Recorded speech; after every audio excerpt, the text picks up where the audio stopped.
kagalang-galang at minamahal na propeta Weldy Almeda, aking sinasaway na magawa ng kaaway, demonyo ng hadlang at pagalangan lumaya sa aming kalagitnaan. In Jesus' name, hallelujah, hallelujah. Praise the Lord.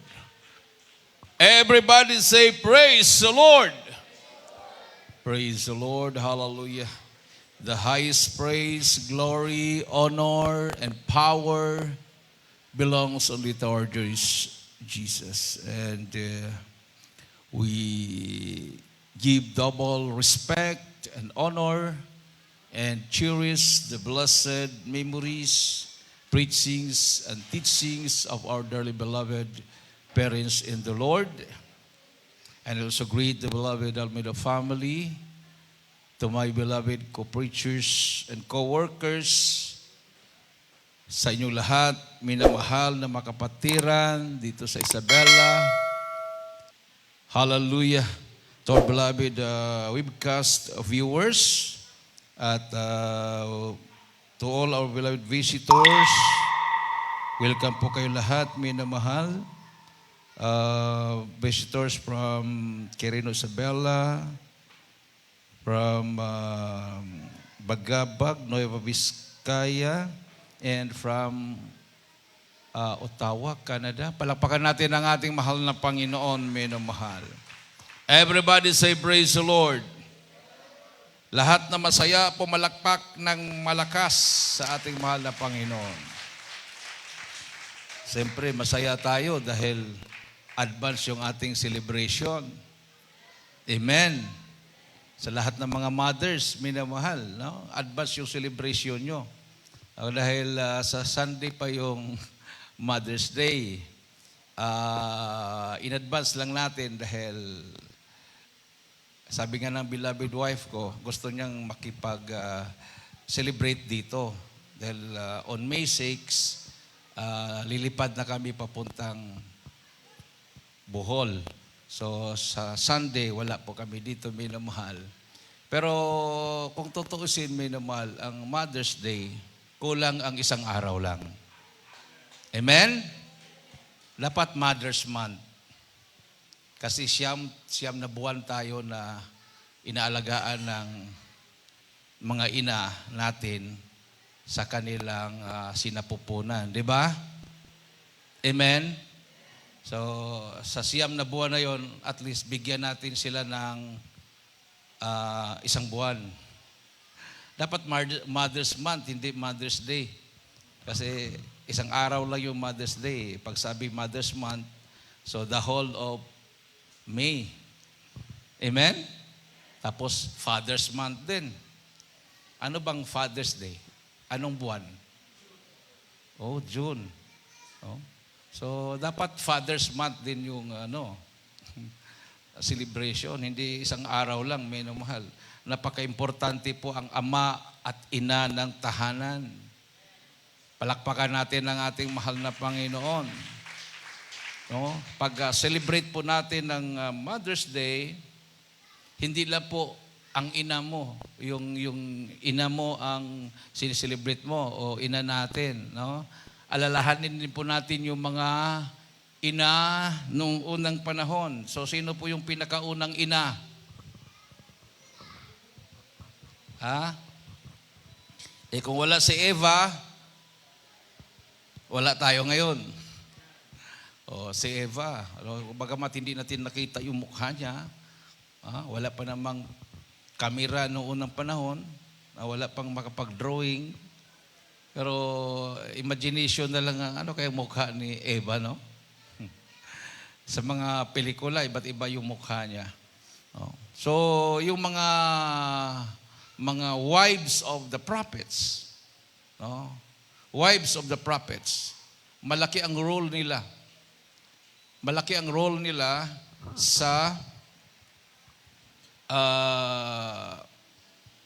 misyon ng kanilang husbands. No, di ba? Yung ina o yung asawa ni Prophet Moises. Oh. Yung ina ni Prophet Moses. O, di ba? Siya the father of faith. So, katuwang niya yung kanyang beloved wife, si Sarah, sa kanya pong misyon. So, yung mga wives of the prophets, sa kapanahonan ng New Testament, sa New Testament, ang pinakaunang ehemplo doon, ang ina ng ating mahal na Panginoon bilang tao. Amen. Amen. O, di ba? Si Mary, o napakapalad niya sa lahat ng mga babae noong panahon na yon. Siya ang pinili ng Diyos para ang Diyos ay magkatawang tao. Palakpakan natin ang ating mahal na Panginoon, minamahal. So, yung iba, sinasamba nila si Mary. Pero wala po tayong mabasa sa Bible na sambahin siya. Amen. Amen. Ehemplo lang siya bilang ina dahil sa lahat ng mga babae ng kapanahonan na yon, siya yung pinili ng mahal na Panginoon.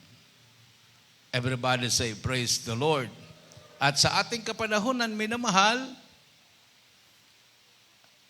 ang nagpamulat sa atin kung paano mamuhay, paano sumunod sa kalooban ng Diyos, paano manamit ang ating mga kababaihan na may kabanalan. Everybody say, praise the Lord. Ang ating beloved assistant pastor. Palakpakan natin ang ating mahal na Panginoon. And lastly, huwag po nating kalimutan ang ating mga kanya-kanyang mga ina. Amen? Amen. Kasi kung wala sila, wala ka ngayon. Everybody say, praise the Lord. No? Kahit ano pa sila ka-devoted sa kanilang relihiyon, sila ay namatay, na hindi nakakilala sa katotohanan, o doon sila naniwala sa kanilang kinagisnan, alalahanin pala natin sila dahil sila yung instrumento ng mahal na Panginoon, bakit tayo ay narito. Everybody say, praise the Lord. So, nakakonsentrate lang tayo sa ating mahal na San Pastor dahil marami pong ina na narito o ina na nasa iba't ibang dako ng mga outreaches and stations na grabing pasalamat sa mahal na Panginoon. Yung hindi nila nagawa sa kanilang mga anak na iluhod, iiyak, araw at gabi para sila ay magbagong buhay, para tayo ay magbagong buhay, nagawa po ng ating mahal na assistant pastor. Everybody say, praise the Lord. Diba? O, yung karamihan sa mga ina dito, grabing pasalamat dahil yung mga drug addict nilang mga anak, lasinggero nilang mga anak, hindi nila kayang iluhod yun. Kahit ano-ano na lang ang kanilang gagawin para magbagong buhay. Pero nung napunta dito sa Jesus Miracle Crusade, ang kanilang mga pasaway na mga anak ay nagbagong buhay. Ang kanilang mga anak na babae na mahirap nilang maturuan na sumunod sa kabanalan ay namuhay na ngayon na may kabanalan. Amen. Dahil sa prayer ng ating beloved parents and the Lord. Palakpakan natin ang ating Diyos na buhay.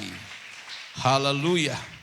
So, sabi ng Bible, minamahal, napaka-importante ang rule ng mga ina, no? So, mothers play a huge role in spiritual guidance. Scripture honors the mothers, no? Their role. Here are verses on a mother's importance in your spiritual journey. Proverbs 1:8. So sabi dito, minamahal, God uses mothers to teach and train. So ginagamit ng mahal na Panginoon ang mga ina para magturo at anong train? Magdisiplina. Amen. Amen.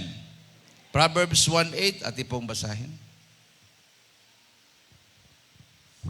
Dito po sa mga kawikaan, Kabanatang 1, talata po'y 8. Anak ko, dinggin mo ang turo ng iyong ama at huwag mong pabayaan ang kautusan ng iyong ina. Praise the Lord.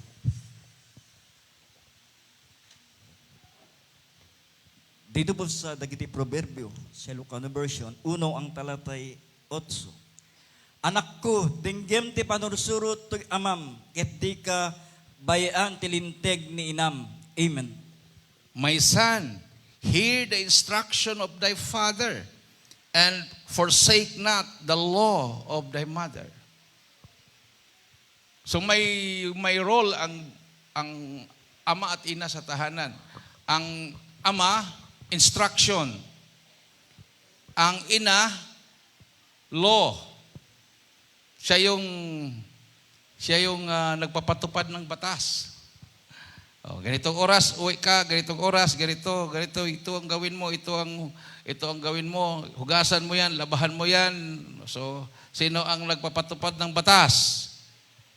Ang ina. Amen. So, huwag po niyong isipin na mabuti pa si Papa, tahimik lang. Yung mama ko, bungangira. Sila ang tagapagtupad ng batas eh. Bakit hindi mo hinugasan yan? Bakit hindi mo nilabhan yan? Bakit hindi mo ganon? Kasi sila ang tagapagtupad ng batas. Nakuha natin, may namahal. No? Yung instruction, yung father. No? O siya yung mag-instruct. Kausapin niya yung wife niya. No, ganito ang sabihin mo sa kanila, umuwi sila ng maga, huwag silang magpagabi. Ngayon, yung ipatupad ng ina. Amen. Hindi naman nyo alam eh. Ang ama, kinakausap yung wife niya para yung wife, yun ang mag-implement ng batas. Akala mo tahimik lang yung ama mo, siya yung nagdidikta sa kanyang wife kung ano ang idisiplina sa kanilang mga anak. Hindi naman pwede yung ama ang magbubunganga. Iba na yon. Amen. Kapag ang ama ang magbubunganga, baliktad na yan, may namahal. Anong gagawin ng ina? Sabi ng Bible, siya ang tagapagtupad. Kumbaga ang presidente, tapos yung vice president, siya yung tagapagtupad. Siya yung magsasabi na ano. Pero kung hindi na magkasundo yung dalawa, problema na yan. No? Maapektuhan na ang buong bansa niyan. Parang ganun din sa pamilya, di ba? Pag mag-away na yung ama at ina, kanya-kanya na. Wala nang harmony. Hindi na galing sa husband yung pinapatupad ng ina. Kanya-kanya na sila. No? So mga anak ay maging pasaway na, hindi na umuwi sa bahay. Nandoon na sa barkada dahil ang gulo-gulo ng kanilang pamilya. Pag uwi nila, yun, palagi narinig na, awayan ng mag-asawa, ng papa at mama nila, hindi nagkakasundo. So saan sila matutulog? Sa bangketa. Yung iba, natutulog sa kulungan kasi napariwara ang kanilang buhay. So napaka-importante na sundin natin ang ating mga magulang. Palakpakan natin ang ating Diyos na buhay. Everybody say, praise the Lord. Sino ang disiplina sa inyo? Police? O jail guard? Yung magpalo sa inyo ng doon sa kulungan? Yung baton? O yung mga opiser ng mga priso, yung mayor o gobernador. Bago mangyari yung mga bagay na yan, sabi ng Bible, sumunod tayo sa ating mga magulang. Everybody say, praise the Lord. Mayroon po tayong mga magulang sa espiritual, magulang sa Panginoon, at mayroon din po tayong magulang sa kanya-kanya po nating mga tahanan. Isang malakas at matunog na palakpak sa ating Diyos na buhay. So, a mother's law, so her teaching, correction, and wisdom is put right next to Father's instruction. So God says, don't abandon it. It is foundational. It is foundational. Pag sinabing foundational, ito po'y pundasyon. Amen. Pag building yan, kailangan mayroon na yung foundation. Mayroon niyang pundasyon. Pag ang pundasyon yan ay malambot, magulat ka lang, mag-crack na yung pader, guguho yung building, tatagilid, dahil hindi matibay ang pundasyon. So, ganon sa isang pamilya, kailangan matibay ang pundasyon. Everybody say, praise the Lord. Ang ama at ang ina ay naglilingkod sa Diyos. Palakpakan natin lang ating mahal na Panginoon, minamahal. Di ba, sa church, mayroong foundation. Ang pundasyon ng ating church ay ang ating mahal na Panginoon. Jesus Christ is the foundation of the church. And He is the founder of the church. Amen. Lahat ng mga himala, signs, wonders, and miracles, hindi po gawa ng tao. Sabi ng ating mahal na pastor, hindi ako nagpapagaling dito. Ang mahal na Panginoon ang nagpapagaling. Kinalulugdan lang ng mahal na Panginoon, sumunod sila sa kalooban ng Diyos, sa batas ng mahal na Panginoon. Ang kanilang mga panalangin ay dinidinig ng mahal na Panginoon. Amen. Everybody say, praise the Lord. Sa 2 Timothy 1:5, when I call to remembrance the unfeigned faith that is in thee, which dwelleth first in thy grandmother Lois, and thy mother Eunice, and I am persuaded that in thee also. Ating pong basahin. Dito po sa ikalawang sulat ni Pablo, kay Timoteo, kabanatang 1, talata po'y 5. Ganito po ang sinasabi. Na inaalala ko ang pananampalatayang hindi pa kunwari na nasa iyo, na namalagi muna kay Loida na iyong lelang, at kay Eunice na iyong ina, at ako'y naniniwalang lubos na nasa iyo rin naman. Amen. Timi kadwa nga surat ni Pablo ken Timoteo, 1 ang talatay 5. May palagip kanyak ti pamati apud nung nga adda ka, isuan adda ngay muna ken apom abaket aloida, ken tinam ayunis, ket mapnekak nga adda met kenga. Amen. So Timothy's sincere faith came through his mother and grandmother. Before Paul mentored him, his mom and grandma laid the foundation. So generational faith start at home. So bago siya napangaralan ni Pablo, si Timoteo, napangaralan na si Timoteo sa kanyang lula at sa kanyang ina. Amen. Amen. Oh, di ba? May mga anak kayo na pagdalo dito, alam ko na yan, sinabi na ni Lola yan. No. Alam ko na yan, pinamemorize na ni Mama yung verse na yan. Di ba? Amen. Bago nila narinig sa isang preacher ang pangaral, alam na ng mga bata dahil tinuruan na sila sa kanilang lola o sa kanyang ina. Amen. Ganon si Timoteo. Bago siya tinuruan ni Apostol Pablo, sabi niya Apostol Pablo sa kanyang sulat kay Timoteo, tinuruan ka na ng inyong grandmother na si Loida at saka yung ina na si Eunice. Amen. Oh. So, ganun kaimportante ang tungkulin ng isang ina o isang lola. Di ba? Bago mag-memory verse ang inyong anak dito na children's choir, sino ang nagtiyaga na nagpapamemorize niyan? Ang preacher ba o yung Sunday school teacher ba? Ang lakas ng sagot dito. nanay. May hawak na pamalo. Memorize mo yan. Oh. Sabi naman ng apo niya, kung lola ang nagturo o kung ang mamang nagturo, memorize mo yan. May hawak na pamalo. Sabi naman ng apo niya, ang haba-haba naman niya, isang chapter yan. No. Naalala ko tuloy yung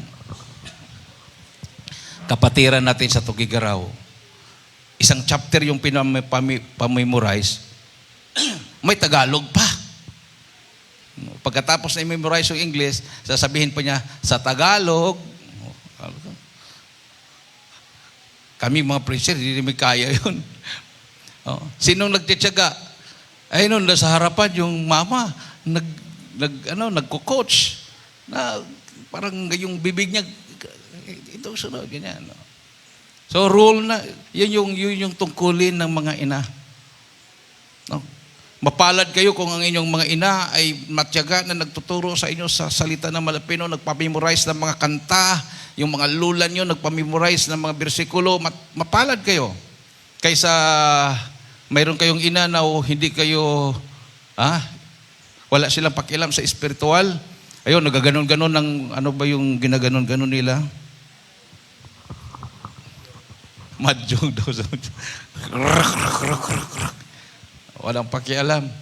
Sabihin ng apo, lola, ma, kain na. Kain na kayo doon.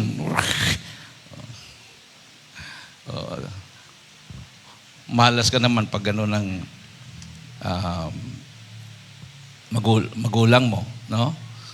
So, ipag-pray mo yan. Kung ikaw lang na-save, tapos yung magulang mo, hindi pa. Pag-pray mo sila para magiging example sila na ama at ina ng tahanan. Everybody say, praise the Lord.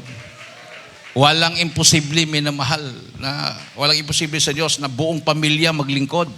Ang pinaka-perfect example na buong pamilya naglilingkod, ang ating beloved parents in the Lord. Amen. Amen. Ating mahal na pastor, beloved stand pastor, kanilang buong pamilya, kaapu-apuhan, naglilingkod sa Malapino. Palakpakan natin ang ating Diyos na buhay. So, yan ang perfect example, minamahal. Sa Proverbs 31:1, 31:1 ng Proverbs.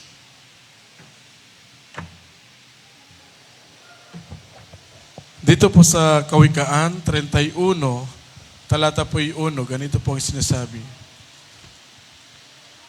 Ang mga salita ng Haring Lemuel, ang sanggunian na itinuro sa kanya ng kanyang ina. Amen. Ilocano version. Dito'y dagiti Proverbio 31:1. Dagiti sasaoti ari Lemuel tipadto nga insuro ken kuana ni inana. Amen. So, a mother's spiritual influence. The words of King Lemuel, the prophecy that his mother taught him. Tingnan mo, hari na yan, ha? King Lemuel. Ang sinabi niya, yon yung itinuro sa kanya ng kanyang ina. Amen. Everybody say, praise the Lord. So, malaki ang influensya, no? Malaking influensya ng ina, no? Kahit sa mga estudyante, minamahal. Sa mga estudyante, sa mga nag-aaral, pag tinutukan ng lola o ng ina ang estudyante na yan, mag-i-excel talaga yan. Kasi pag uwi, anak, anong assignment mo? Pakita ng test paper. Test paper. Pakita. Ano to? 1 to 10 na exam. Anong score mo? 1. Natsamba pa yan. Nakakopya ako sa katabi ko. Yung mga gano'n, kita mo talagang ang hina-hina ng anak ko. So, dito ka. I-re-review ng magulang yan. I-re-review. Naalala ko si Angel noon. Nag-aral. Pag uwi niya, titingnan ng mama niya yung lahat na test paper. Tapos may blackboard kami doon sa kwarto. Tinuturoan yan siya. Ito. Hanggang iiyak na yan. Ano to? Okay. Turo. Hanggang pag busy kami sa loob ng chapel, pagpasok namin sa kwarto, hawak-hawak na ni Angel yung stick, siya na ang nagtuturo mag-isa. Narinig namin, ang bubo talaga nyo. Ito, A, ito B, ito C, ito 10, ito 9. Nadat na namin sa loob ng kwarto. Nagmusta-musta siya, nagtuturo. Sabi ko, siguro dating panahon maging teacher yan. Naging teacher nga sa college. Palakpakan natin ang ating mahal na Panginoon. Oh.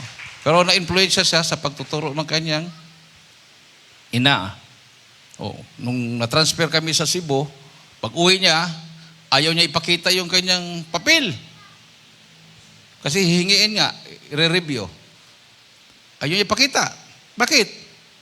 Si ma'am kasi, zero ako. Pagtingin, hindi naman to zero, anak. Bakit? Zero yan. Outstanding yan, outstanding.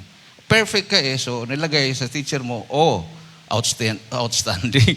Hindi kasi number ang scoring na doon. Very satisfactory, outstanding, need improvement, gano'n yung pag-grade nila. Doon pa niya na natutunan outstanding pala yun, hindi pala zero. Tapos, doon sa Cagayan de Oro, nakarong siya ng isa. Ayaw niya matanggap, iyak siya ng iyak. Hindi naman ako mali. Pagtingin namin, yung grapes, anong kulay ng grapes? Violet. Ang answer niya, green. Nakipagdebate pa siya sa teacher, nagsumbong yung teacher sa amin. Ayaw talaga niyang tanggapin. Dahil ang kinakain daw namin, green na grapes, hindi daw violet. Kasi yung mama niya, ang binibili na grapes, green dahil mura kaysa violet. So ang kanyang nalalaman, ang grapes, ang kulay, green, hindi violet. Yung kinakain namin sa bahay, bili-bili ng mama, green ma'am sabi naman ng mom niya, hindi, violet talaga ang grapes. So, hindi niya matanggap-tanggap yun. So, ang punto ko doon, yung kaalaman ng mga bata, nagmumula sa magulang. Amen. Everybody say, praise the Lord. Palakpakan natin ang ating mahal na Panginoon, minamahal. So, the words of King Lemuel, the prophecy that his mother taught him. No? A whole chapter of wisdom in Proverbs came from a mother teaching her son. So kings were shaped by their mother's words. So, ang hari na yon, na-influensyahan siya sa salita ng kanyang ina. So siya ay nagiging magandang hari. Palakpakan natin ang ating mahal na Panginoon, minamahal. 2 Timothy 3:14-15. But continue thou in the things which thou hast learned and hast been assured of, knowing of whom thou hast learned them, and that from a child, tingnan mo yan that from a child, sabi dito minamahal, thou hast known the holy scriptures, which are able to make thee wise unto salvation, through faith which is in Christ Jesus. So, bakit sinabi from a child? So, mulang ikaw ay bata pa. Nalaman mo ang kasulatan. O sino nagtuturo nung bata pa siya? Ang kanyang ina at ang kanyang lula. Ayon sa sulat ni Apostol Pablo kay Timoteo. Basahin po natin. Kindly. So, yung mga lula, mga ina, hindi lang po yung i-greet kayo ng Happy Mother's Day. Mayroon kayong tungkulin. Bakit kayo dapat magiging happy? Ate pong basahin, kaya lang. Sa ikalawang Timoteo, kabanatang 3, talata po'y 14 hanggang 15. Datapwat manatili ka sa mga bagay na iyong pinag-aralan at sa pinagkaroonan mo ng katunayan, yamang nalalaman mo kung kanino mo nangatutuhan. At mula sa pagkasanggol ay iyong nalalaman ang mga banal na kasulatan Mula sa pagkasanggol, na makapagpadulong sa iyo sa ikaliligtas sa pamamagitan ng pananampalataya kay Kristo Jesus. Praise the Lord. Palakpakan natin ng ating mahal na Panginoon, may namahal. Ilocano version. Dito sa kalawang Timoteo 3:14 at 15. Ngem siga agtalined ka kadagiti banbanag nga sinursurom ken pinatalgidam nga momno si asino tinangadalam kadakwada. Ket nanipod di kinaubing mo namuam kadagiti nasantuan na sursurat ang makabalin ang magsirip ken ka ami paay ti panakaisalakan gapu ti pamati ken Kristo Jesus. Everybody say praise the Lord. Ang tanong, minamahal, paano kung hindi na-save ang magulang? O ang lula? Ano ang ituturo niya sa kanyang mga anak? Oh. Maalala ko minmal yung beloved mother ko nung na-save ako dito. Hindi nila naunawaan yon. Hindi naunawaan ng mga kapatid ko yung aking desisyon na tumigil sa pag-aaral at mag full-time sa mahal na Panginoon. Nung ako'y bumisita sa Bohol, krusada ng Cebu, hindi ako pinayagan kaagad. Pinapasting muna ako ng 10 days bago ko makauwi. Baka mahatak ako ulit at hindi ako magpapatuloy sa paglilingkod. So nag-fasting ako ng 10 days, straight yun. Pag uwi ko, hindi talaga ako naintindihan. Ang tingin sa akin ng aking mga kapatid, baliw. Pag pupunta ako sa basketball court, nagbitbit ako ng Bible. Hindi po nilalagay sa bag yun. Tang bit-bit talaga na nakaganon. Tapos naka-long sleeve ako. Punta ako ng basketball court. Yung mga classmate ko yung mga kaibigan ko, pag makita ko, si Father.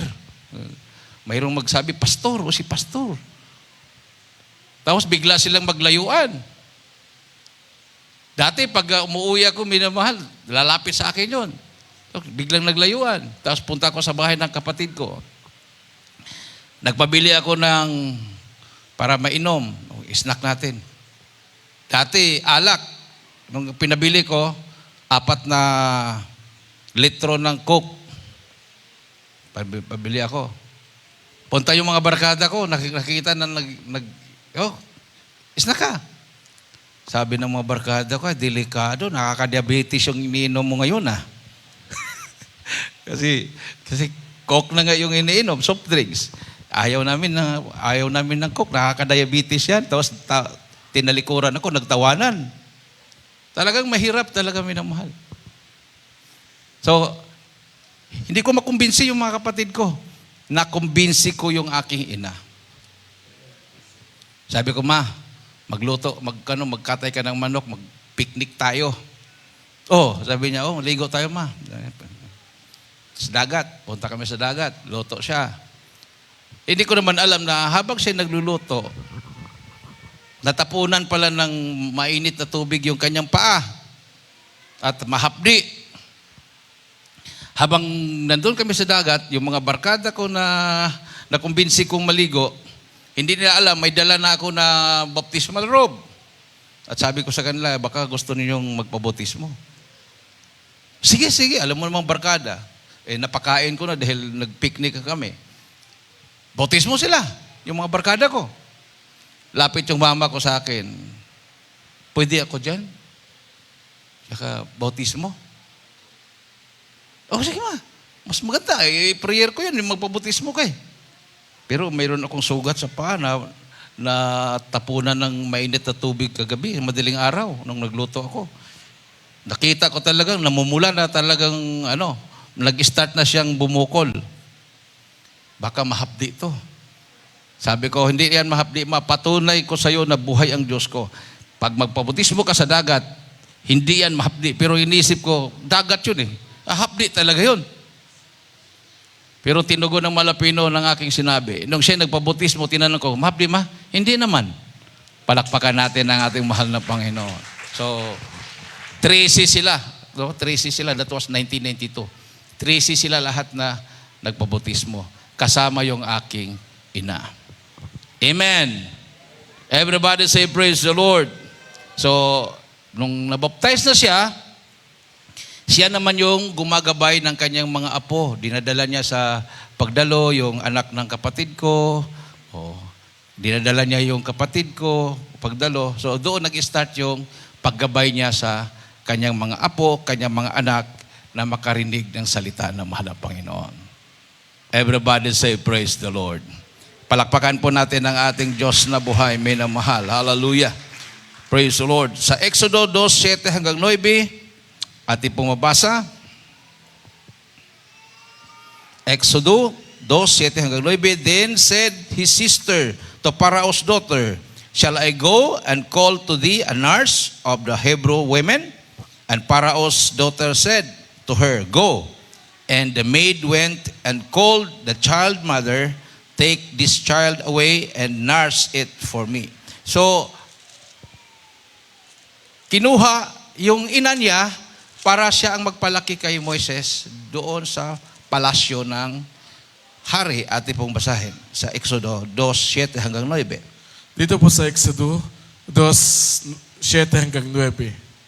Nang magkagayoy, sinabi ng kanyang kapatid na babae sa anak ni Faraon, yayaon ba ako at itatawag kita ng isang sisiwa sa mababaeng Hebrea na makapag-alaga sa iyo ng batang ito? At sinabi sa kanya ng anak ni Faraon, yumaon ka.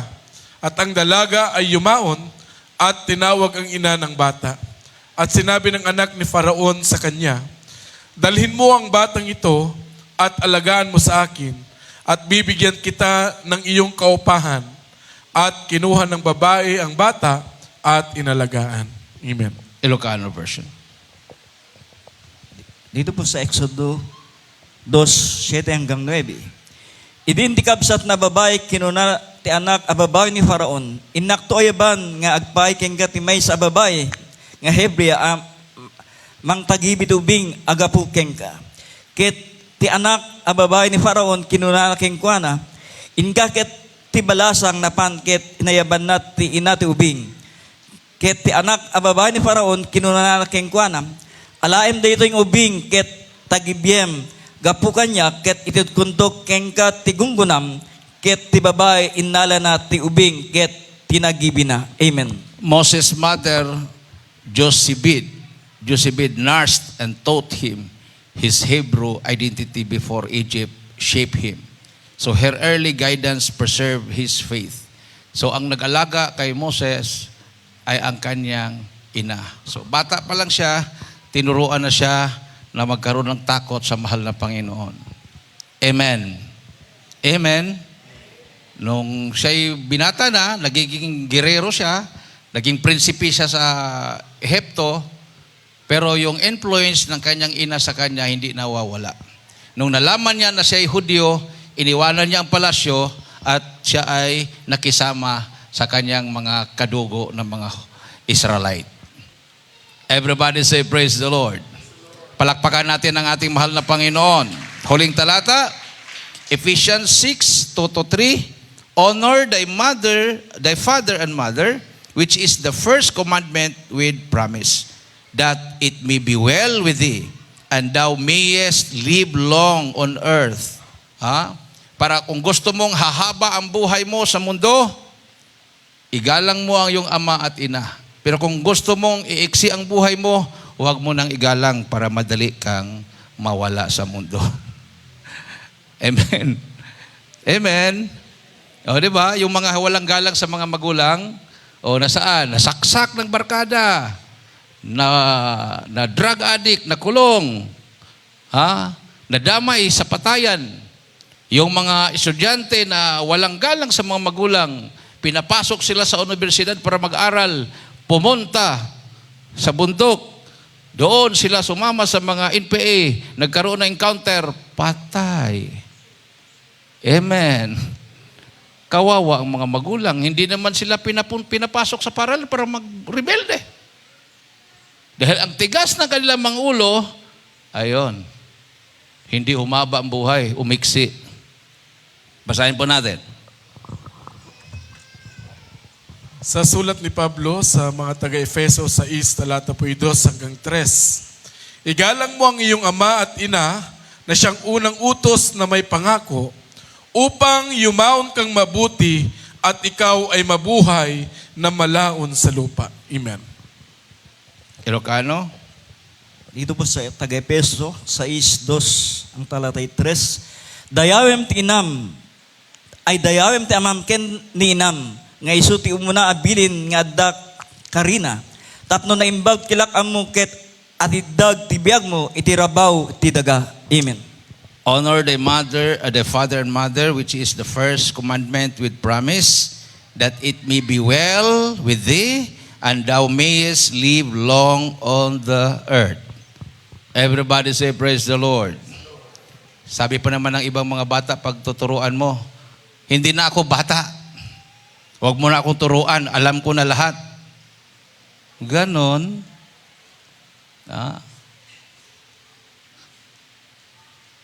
Tapos pag mamatay na yung ama't ina, iyak-iyak.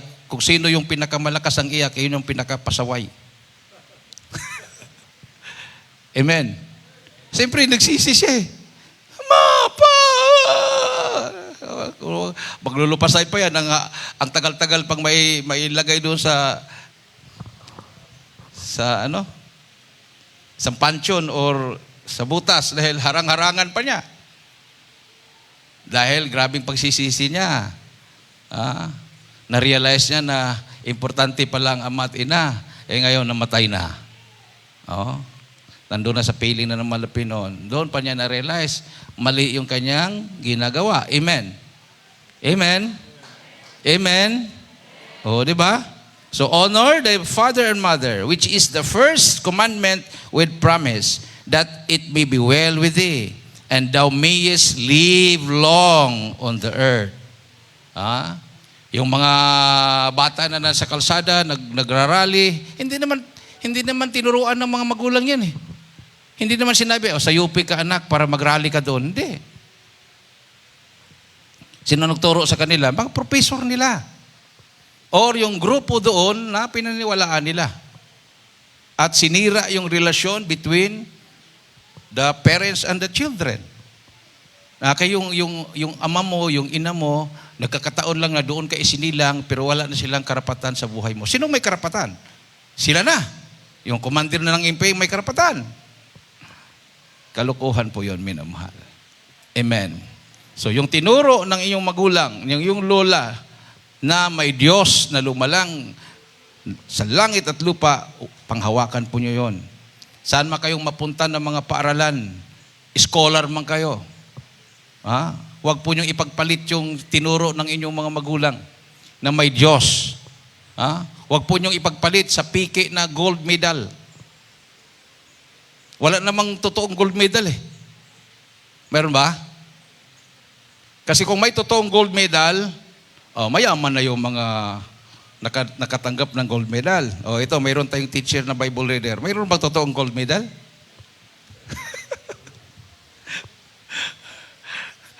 Mayroon po best in math, gold medal, mathematician, isang medal. Best in English, gold medal. Halos lahat na, 5 medal. Kung gold na totoo yan, millionaire ka na. Pero piki kasi. Piki. Ay, 99 pesos daw. Nabili lang 99 pesos. Sayang, no? Tinuturo. Sa pag-aaral pa lang, tinuturuan na tayo ng piki. Binibigyan na tayo ng piki na reward. Okay lang, kahit maliit lang, basta totoo. Talagang makinabang ka. Pero, ang mga estudyante, talagang ihahabol nila yun. Pag sabing, galing tayo sa unggoy. Sabi ni mama, sabi ni Lola, hindi eh. Pero, marunong tong answer ko. Sige, opo ma'am, galing tayo sa unggoy. Yung Lola ko at papa ko, mukhang unggoy yun. Dahil sa grado, dahil sa medal, hindi naman totoong medal yun. Manatili tayo sa turo ng ating mga magulang na tinuruan tayo ng salita ng mahal na Panginoon. Everybody say, praise the Lord. Isang malakas at matunog na palakpak sa ating mahal na Panginoon. Manatili tayo sa katuruan ng ating beloved parents in the Lord. Amen. Kahit offeran ka pa ng trabaho na maging CEO para lumipat ka lang sa kanilang relihiyon. Kahit wala kang makain, basta nasa katotohanan ka. Awitan po natin ang ating mahal na Panginoon. Heaven and earth shall pass away, but my word shall not pass away. Ano mang mangyayari sa mundo, painit ng painit ang mundo, hindi po paiksi ng paiksi yung palda at damit ng mga Kristiyano. Kahit umiinit pa at painit na nakakasunog na sa balat ng tao, lalo tayong magpakabanal dahil malapit na ang pagbabalik ng mahal na Panginoon. Kawawa yung mga hindi naturuan. Halos wala na silang damit. Ayun, dinadampot naman sila ng pulis. Halos 24 hours a day, 7 days a week, nasa kalye, nag-iinuman, naglalasingan. Ngayon, dinadampot na rin sila ng mga pulis. Yung ating gawain doon sa Enrile, nung overnight natin, unang overnight, nakisabay yung mga sugarol doon sa likod ng pulpit. Naglabas sila ng lamesa, nagsugal sila doon.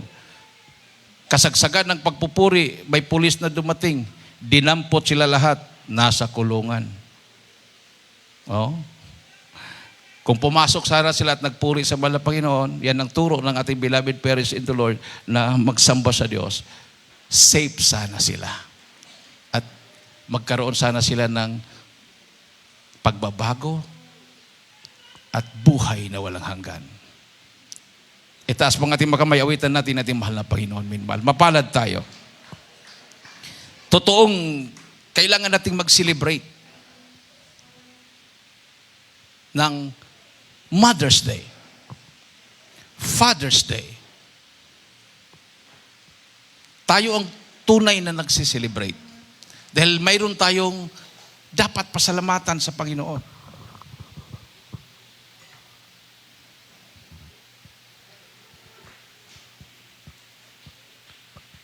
Dahil sa turo ng ating mga magulang sa Panginoon, nandito ang buhay natin. Ituro din natin yan sa ating mga anak, sa inyong mga kaapu-apuhan, ang salita na inyong natutunan sa mahal na Panginoon. Hallelujah!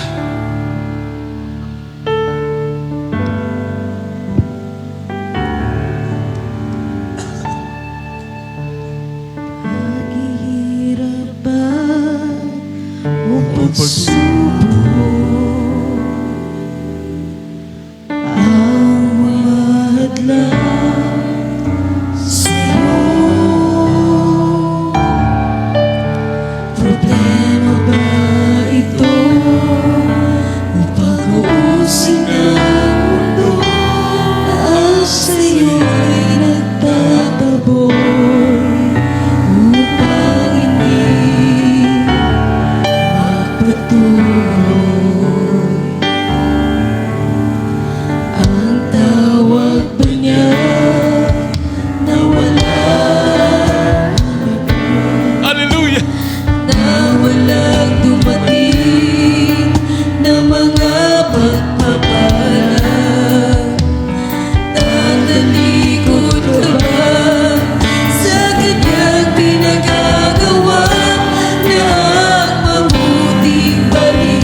Ikaw ay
dakilang bagay na sa'yo Hallelujah! inihatag.